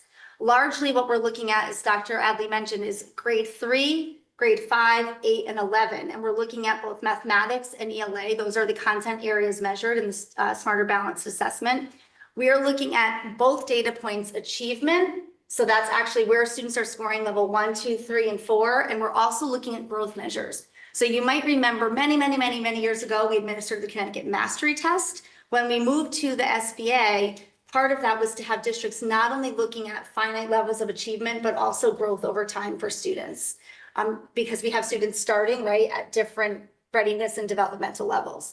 So we're looking here at ELA. You can see grade 3 whole group. And then on the yellow, ELA is grade 3 students who are identified in the high needs students group. Those students that are also meeting and exceeding the levels that you would look to see for levels 3 and 4 on the assessment. We're again looking at years 18, 19, pre-COVID, 23 and 24 because they're the most recent years. It's important to note that the pink bars, which are grade 3 students, those are inclusive of all learners, including the students that are identified as students who receive support services or who are in high needs. If you click to the next over to the right, you would see grade 3 students for mathematics, reading it the same way, all students, those students who are represented in the high needs group. If there is a data point missing, it's simply because there may be a suppressed group because the number of students is so small. So the state actually suppresses that data. If you continue on, you'll see the same pattern for grade 5 and grade 8. You might notice that there was not growth data for grade 3 because the first time our students take that assessment is in grade 3. So the first year we can show growth, of course, is grade 5. Continuing on. Grade 8, same thing, ELA and math, and then next, grade 8 as well. Okay, and then this is where we would get to the students that are hitting their growth targets. So the state predicts a growth target, which is what the student is meant to achieve in 1 year of school time. And so this would be the percent of students that are in the whole group of students that are achieving their growth targets. And then on the right, the students that are identified in the high needs group that are achieving their growth targets. And again, for ELA and mathematics, and the reason why there are 2 bars is because there are not growth targets for grade 3. Okay. And the same thing for grades 5 and 8 for achievement and growth. All right, next is next generation science assessment. We'll only Can I see. just reiterate to you there, Sure. there'll be another click there where you can go underneath each of those charts and it'll be delineated what it is and what the KPI is and what are we actually looking at there. So just for clarity. Thank you. And so if we look at next generation science achievement, it's grades 5, 8, and 11 when that's administered. There is not a growth target set for this assessment because it's administered only during those 3 discrete school years, but we will be reporting out on whole student population for achievement and also achievement of our group of students that identified that are high needs receiving supports. For SAT, typically, we would report out in the achievement report, which we'll be giving on October 8th, the average score. This is the school day SAT. So this is the state standardized assessment that our students in grade 11 must take. Many students, most students here in Darien are taking that assessment on more than one occasion. But we're reporting out average score for grade 11 ELA and math. And on the next slide over, we're reporting the same information, but for our students identified in the high needs group. Below this, I believe we have AP next, so another College Board assessment. We typically would report out on the student count by year and the exam count, noticing that those numbers can be different because our students, most of our students are taking more than one AP exam. And on the next page, you'll see the levels of students who achieve at levels 3, 4, or 5, which is typically what districts report out on for AP. Okay, and then the seal of biliteracy. This is a fairly new assessment in the state of Connecticut. And what we're reporting out on here is the number of seniors who have earned the seal of biliteracy. Students can actually earn the seal previous to 12th grade, but we report out on students that earn it by 12th grade. So this is the number of students that have earned the seal and the number of languages that are represented. So again, to earn the seal, our students need to demonstrate proficiency in 2 languages. English in one other language, which may be their native language, heritage language, or a language learned in school. And the next indicator is what Dr. Adley was referring to. This is the accountability index. This is meant to be, kind of to tell the story of how a school and district are performing against 12 indicators. Those 12 indicators include ELA and mathematics, which include the state standardized assessments we've just reviewed. Things like chronic absenteeism, Connecticut physical fitness assessment, access to the arts. This index is provided pretty late into the fall by the time all of those different areas are reported and given back to districts from the state. So we're looking at their Darien, Durg, and state comparisons over those years. And each of the areas, each of the 12 indicators is weighted a little bit differently. And that's how the state ends up determining what the accountability index is. And so, of course, it's important to also look at that year over year. Next. That's it for the data dashboard. If we can just go back to the other slide deck. Thanks, Cass. Okay. So next step, some things that we would be talking about as a board and as administration would be how might the data dashboard be used to inform other areas of the work if we think about other board goals and areas in the strategic plan? What ways might we disaggregate the data and how might that data be shared?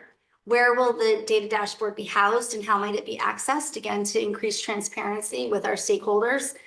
This is a very important one. What other data sets and sources of data might be useful to be included in a portfolio? It's incredibly important when we think especially about universal design for learning that we provide multiple pathways for children to demonstrate what they know and can do. Right? That's incredibly important. When you think about what each of you do out in a corporate setting or out in the business world, you're not often responding to a standardized measure, right? You're putting all the pieces together in your performance. So that's incredibly important. And we're also thinking about, again, what metrics might be used for other areas of district operations. We've talked a bit about technology. I know we added that in the last meeting, I believe, to the same board goal 1. That is what I have for the data dashboard. Okay, I'll open it to board questions or comments. Katie. Thank you. I have a lot of questions. First, I'm really curious about the resources that are being dedicated to this. what the cost of this is in terms of hours put into this, dollars spent. This seems pretty intensive. And to that point, I do recognize and acknowledge that there are still next steps to be developed, but quite a bit has gone into this already. And I'm struggling to understand a little bit better, like how we plan to use this and what new information or insights it will give. It seems to me that a lot of the things that we just went through are things that the administration has been reporting out for a long time to the board. And that this is sort of, a new wrapping, that I'm concerned is going to take a lot of, resources. And then I also wonder a bit about, some of the redundancies, not just that we report out on these and that we have things, but, how does or doesn't this relate to EduPlanet in terms of making learning public? There are quite a few limitations that have been acknowledged, and how we address those things. Some of this seems to, kind of be in opposition to a lot of the talking points that I've heard for a number of years since being in the district. I don't think I've ever gone to an elementary, beginning of the year coffee without being like implored to please remember that testing is a snapshot in time and is not representative of a whole child. I do appreciate, thank you, Dr. Adley, for mentioning that there are other elements that you're trying to weave into this, but I'm curious about soft skills, about writing, grammar, spelling, some of those things that we have been asking questions about for a while and unable to contextualize.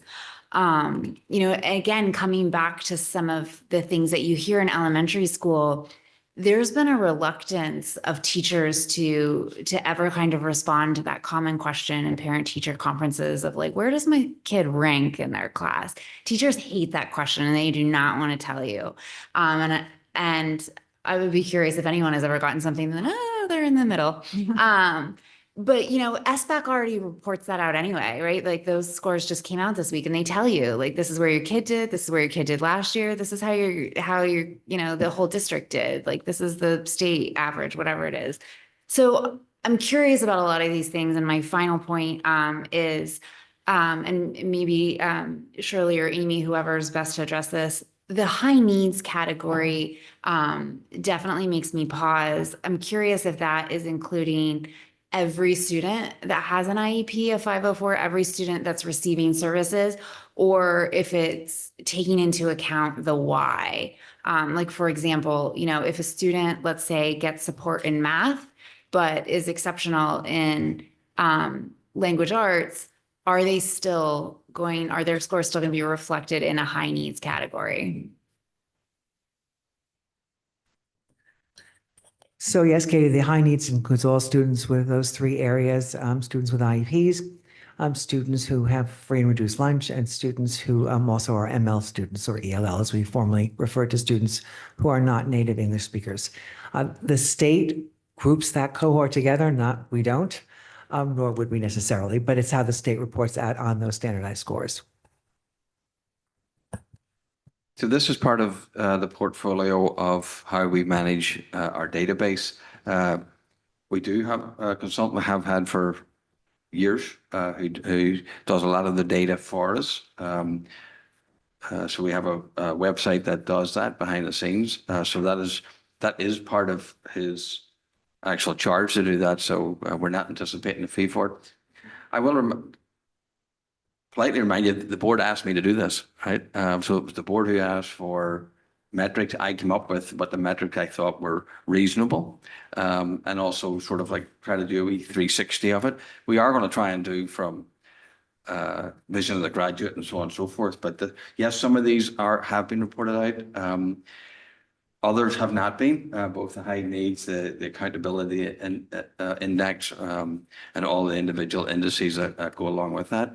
And that's why it's so important to keep it within context. But this would be something that we could show. Where would it be? It would be on the website, and we could show our progress on a yearly basis. So that addresses some of, Katie, your questions. David and Julie. Thank you. I thought this was a great kickoff introduction. I know we have a long way to go. So thank you for the look behind the scenes, if you will. And I guess my only thought is, as we make information like this public, as the EduPlanet work continues and is concluded and becomes public, I think really having this all together and providing that for parents to see in one place and spend the time to go through it to the extent they want is really a great mission of the district to be able to help the transparency there and give that access. So nice to see this getting started. Thank you. Julie. I agree. This feels like a lot kind of all at once, so it's a lot to process. I am curious who the audience is or the intended user and how we intend them to use it. Although from your comments just now, Dr. Adley, maybe it sounds like we intend to push this out to the public. I'm not sure on what its intended use is, so it's hard to react to it for that reason. And I don't know how much appetite there is for this. I don't know, but it looks like it's quite far along. So I'm interested in thoughts on that. The guiding principles, probably something I would have loved to have had a conversation on before we got to this level of execution, to be perfectly honest. I have questions on a number of them, but I won't go through them all at the moment. I guess the biggest two things I would say right now, there's a long list of limitations and things that are important to note. And to my way of thinking, we need to have a list that's so much longer that says why this is worthwhile and all the wonderful things it's going to bring us in order to reconcile that balance.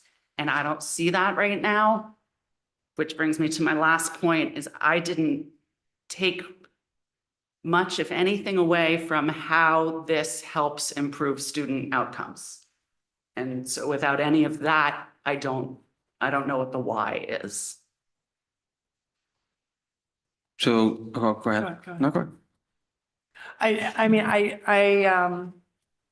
agree with a lot of what Katie and what Julie are saying, but I think I think as a board, we had discussions in light of the strategic plan and our goals to be able to track on an ongoing basis how we are achieving those goals. And it was my understanding from Dr. Adley and the administration that many of these measures that have been presented are things that they already are tracking and reporting on. And the desire here was to just basically put all of that data into basically a dashboard that would be in one place that would be easily accessible so that the board could use it on a quarterly basis as a monitoring tool in terms of how we're achieving the goals of the strategic plan. But then if parents wanted to look at it, it could be available on the website. And it's basically metrics about how you're doing. And I think I agree in terms of guiding principles. I think the most important, in my mind, the most important point about why you would even do this is so that it can allow the board in an oversight role to work with the district and the administration to help identify areas where maybe we're not completely achieving the goals that we set out to achieve as a board or in the strategic plan. And then where would we want to further drill into to try to adjust? And I note in curriculum and teaching and learning, they are using this data to do that. But I think it's helpful from a board oversight perspective to have the board members be able to see this on a quarterly basis and holistically look at that. And one more thing, I think in terms of this was just goal area 1, because I think the administration wanted to look at that specifically, but the intent would be also to make a more holistic tracking dashboard that also takes into account, for instance,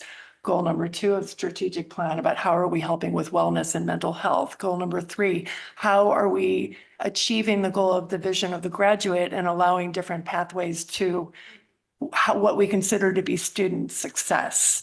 And I think all of those pieces have not been added into this sample data set, but those are incredibly important to kind of balance out what right here is basically standardized test scores for the most part. So, I mean, I would view this as basically a first step at creating kind of a dashboard that hopefully is not a lot of additional administrative work, because that is absolutely not the intent. It would be that it would allow us as a board to help with what, at the end of the day, we have to evaluate, which is, are we achieving and are we helping to achieve growth in student achievement? And that would not only be on the academic side, but also in mental health and wellness and vision of the graduate, all those competencies. And are we allowing those pathways to success? Not just individual students, but their growth along all cohorts. And I think this would help us to achieve what we need to do as a board. That's just my view, but hopefully we can take a step at it in this first iteration. Dave and then Sarah. So I guess almost a point of information, Alan, you said that you had a consultant doing this already. And so you weren't even expecting a bill here. Cass, when you logged in, I noticed that it timed out, like seemed like you went into something that was already built.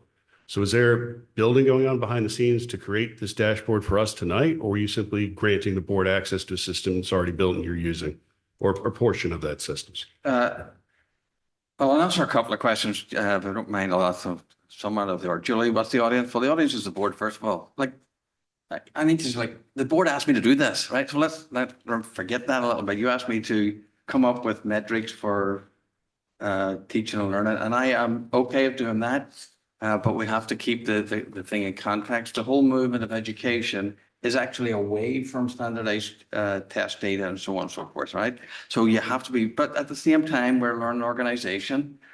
I'm okay looking at perform. We use this performance behind the scenes, right? Working with our staff in terms of VLC teams, professional learning together, the interventions for kids. We do all that. So it's just critically important that we just keep our understanding of it and our context of it. I have no problem sharing it with, if you're going to have a discussion here about it, I think we should share it with our community, right? But it's all in the way that we discuss it and in the way that we use it. Regarding this particular piece of software, this is being built on a platform just behind the scenes that will come live on the district website whenever we feel that we're ready and we agree on the metrics that we're going to look at. Things like color, presentation, we're going to have to still do some things there. But the work that's being done right now is already part of what the actual person actually does and is responsible for. So there's a database underneath it that we already have. You've just built some reporting on top of it. And For basically, the dashboard, on top yeah. of it, yes. Yeah. Yeah, I guess, yeah, I didn't, was there a build on top, or was this just exposing certain things that the admin has access to we hadn't seen previously? I don't know what the technical term for it is, David, in terms of like whatever you would say. The data was there, right? The data was there, right? You just built the actual Reporting. Just the reports. Thank you. Sarah. So I hear everybody's points about this is a, and I've said this 100 times at this table, this is a point in time. This is not how we should measure an entire child. So I think that second bullet point from the bottom, what other data sources, sets and sources might be included for a more comprehensive view is potentially the most important question. If we're going to put this out to the public, how do you illustrate what an entire child is and how they are progressing and what targets are we putting on them? That accountability index seems like it has some of those. Is that able to be parsed out or no?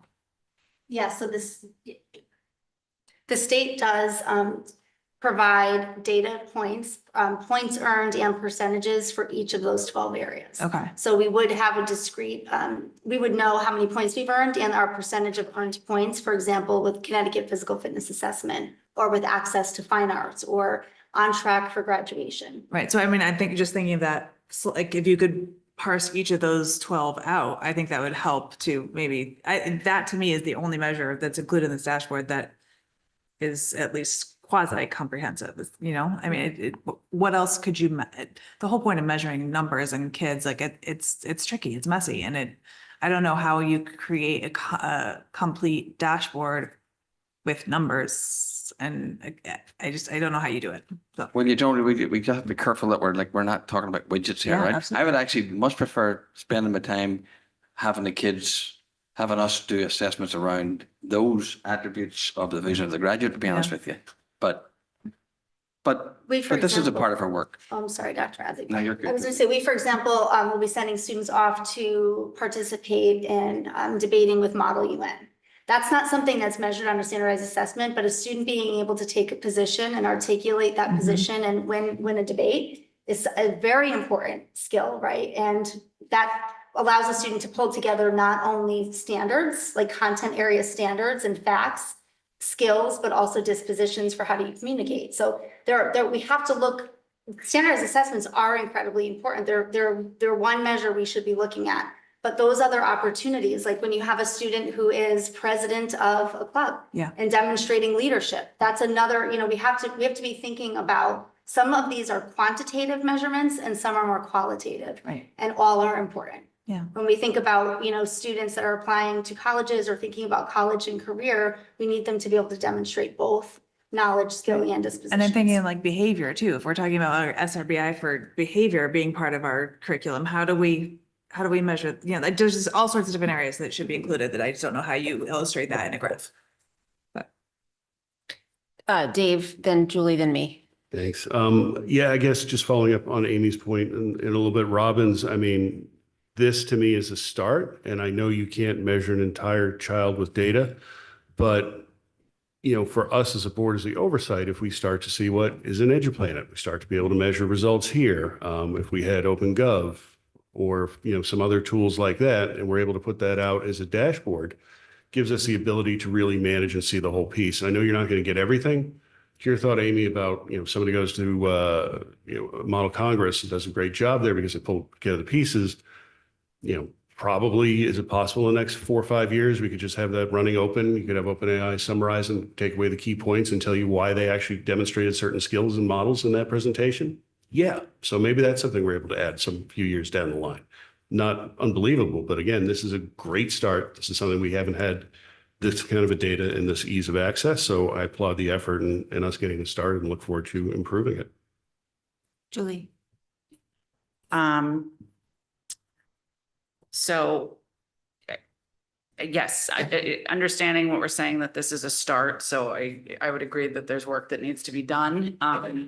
As I've said all along, I think this makes an oversimplification of trying to present who our students are and what our students do and are capable of. So that's a big concern. I think calling it a dashboard suggests that you have all the information that you need to know what you're doing and what you're up against. And right now we don't have that. It also sounds like some of the descriptions of what people are talking about, it could be or should be or might become, just sounds like a really robust website, quite honestly, that's perhaps more sophisticated and a little glossier than what we have at the moment. So I'm just throwing it out for consideration. But my question at the moment is, who has something like this that we like? What are we looking at as whether maybe not even in our industry, but is there anything out there that's a really great example?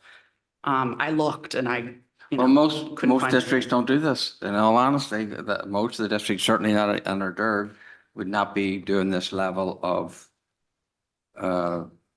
profiling the achievement the way we're suggesting doing here. Look, listen, business does it all the time, right? That's why we've had the KPI acronym, right? Which we just have to be careful about too a little bit, but there's not many districts are out there profiling. Now there are some with their, in fairness, their strategic plans. They'll build in achievement, and if you dig into their strategic plans, you'll find it there somewhere. They're not as profile as our district, but also a lot of them, like honestly, when we do the strategic plan, they may or may not be following it. All right, so but if it was somewhere, it's generally on their strategic plan, because generally student achievement is on the strategic plan somewhere. Before I go, perhaps you guys might talk a minute about the state and what the state looks like, because a lot of this is available like in EdSite and at the state level. I mean, I think that what we're attempting to do here is create a local look at what we're interested in focusing on, but I think this data is all aggregated already at the state level for all of our districts now. Exactly what you said. Yes, it is. Yes. Okay, so what the board is really doing here today is just taking a look at this as a representative of goal one of the teaching and learning goal. So the purpose of this was not to, as multiple people have said around here, there's much more to go if we were actually trying to capture a student. At the moment, we're really trying to take a look at that teaching and learning goal and apply some metrics to it so that we can evaluate it at the end of the year. That's all we're trying to do. It's something that can be developed over time, but these are the primary metrics that are used at state level. We weren't using a number of them before. So we've expanded the data set that we're using and we're trying to make it explicit for the work that we're doing. And so that's what the board is looking at tonight. The purpose is to take a look at the goal.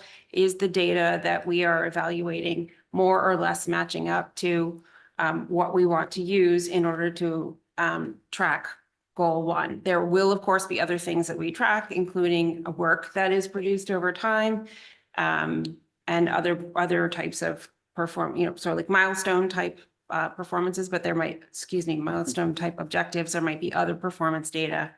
And certainly, I think as a goal, we would have as a board goal, we would have expanding how we look at other different forms. We just looked at the climate data a few minutes ago. I mean, clearly we are trying to balance in all areas of our work with students, how we apply quantitative and qualitative measures. So I would say that for discussion tonight, ultimately, we're just looking to vote on the goal. If there are specific things that people want to provide in feedback to further develop the dashboard, we absolutely can do that going forward.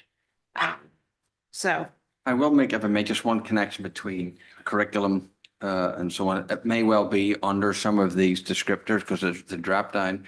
For example, you may say this is the year on the reading that we established the new reading program. And therefore going along, you see whether we're progressing or whether we're not. So there's things that we can do with it. And not absolutely. John. So I'm very excited to be a leader on this front as a district in the state. And I think you guys have done tremendous work in trying to present it, again, with the appropriate warning that we have to put all this data in context. But the data exists, it's presented. I see the school climate survey being weaved in here and some of the data we went through in the class of, the previous class of 2024 and where they're headed in their lives. I do want to say, I mean, we went through a whole school climate survey, as Jill just said, and we're trying to put metrics behind some very, very subjective measures. And so I see nothing wrong as long as we are very clear with the full context of what we're trying to do here. Also, just a note, there was an EdSite presentation that Cabe gave, I think, 5 or 10 days ago that people might be able to get access to if they want to see how the state's using some of this data. Did I see another hand? Katie. I had a clarifying question. It's been mentioned several times that the board asked for this, and my memory was that there was a recent meeting where a few people sort of volunteered for less formal than subcommittee work, but to take on, like, I myself was going to begin drafting some internal documents for a board handbook and onboarding of new materials. And my understanding that there were a couple of members who were interested in data and were going to speak about, what that might look like in terms of, so if I missed something where there was a more formalized agreement of the entire board to get to this level tonight, I would love to be pointed in that direction. But I can say I'm certainly surprised that from that sort of informal happening at the board table that we arrived at this place tonight.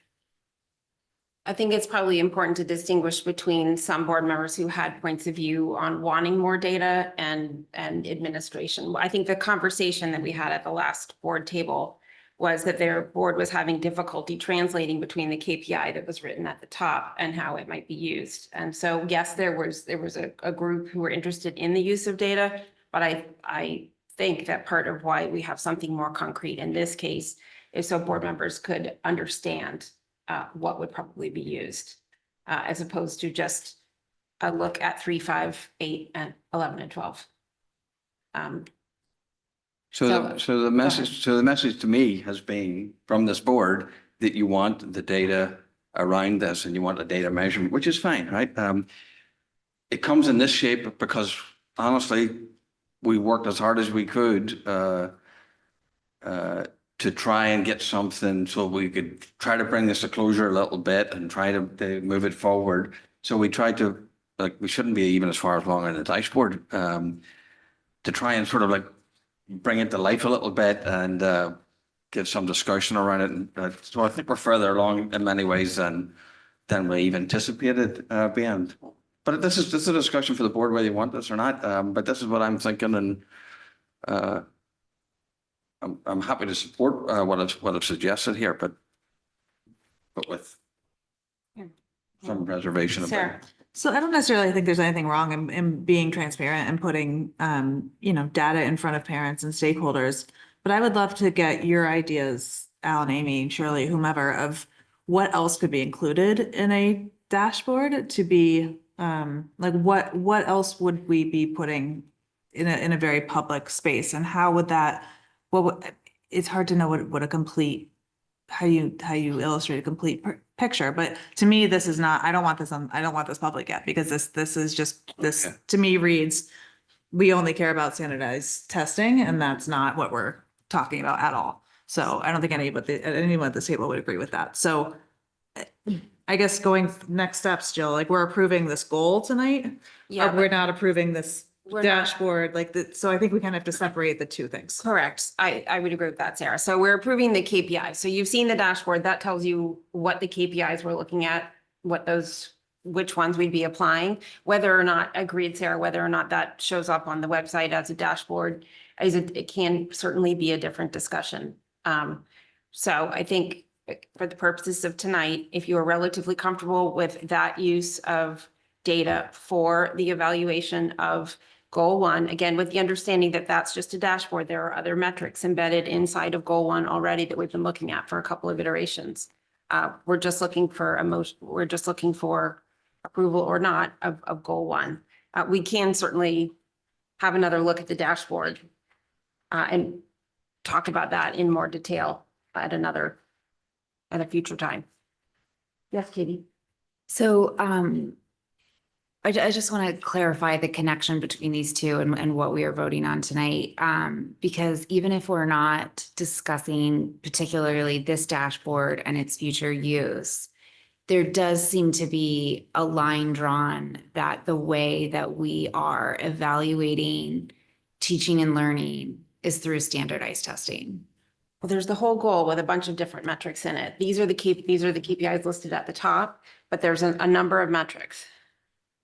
Well, I guess I would say the fact that this one goal was singled out and kicked to the next meeting, and we've now had a lengthy presentation and discussion on this, does make it seem as though this is the top priority and measure, which, again, coming back to like what we put out, what we value, and messages that we're sending to students, right?